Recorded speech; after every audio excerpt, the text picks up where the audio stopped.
my husband and I showed up at the firehouse to claim what we initially thought would be 3 children.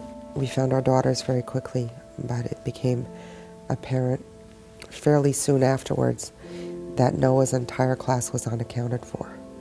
And I knew even before that, I knew from the pandemonium, parents on cell phones, people screaming, police cruisers, that something of biblical proportions had happened. I just didn't know what, but I knew my son was dead. In the morning of the funeral, I knew it was going to be probably the hardest day of my life. The eulogy just poured out of me. I just wanted to convey to the people who were there, who didn't all know him well or know him at all, who he was, that in the end he was a child, and so a lot of the things that I said about him, probably people find in their own children.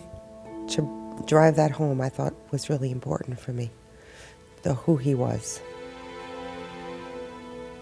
With Judaism, for people who are not familiar, there's this 7-day period of mourning, which is called Shiva, and people come to the home, friends, members of the synagogue, family. They bring food, they bring comfort, they bring conversation.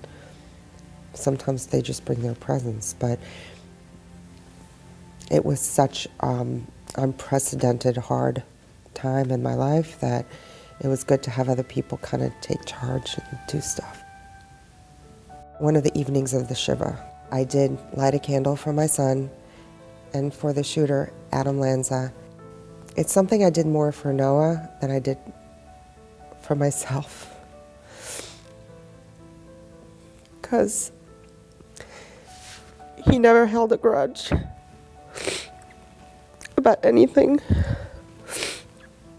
He would get into a fight with his sister, but he would forgive very quickly. He'd be right back to doing whatever they were doing before the argument. He just wasn't.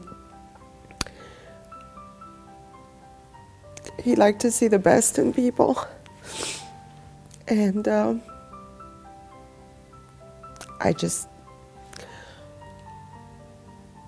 did it on his behalf. I don't think I'm there yet, but I was trying to be there and put myself in his place. I think this may sound cliche, but I do believe forgiveness takes time.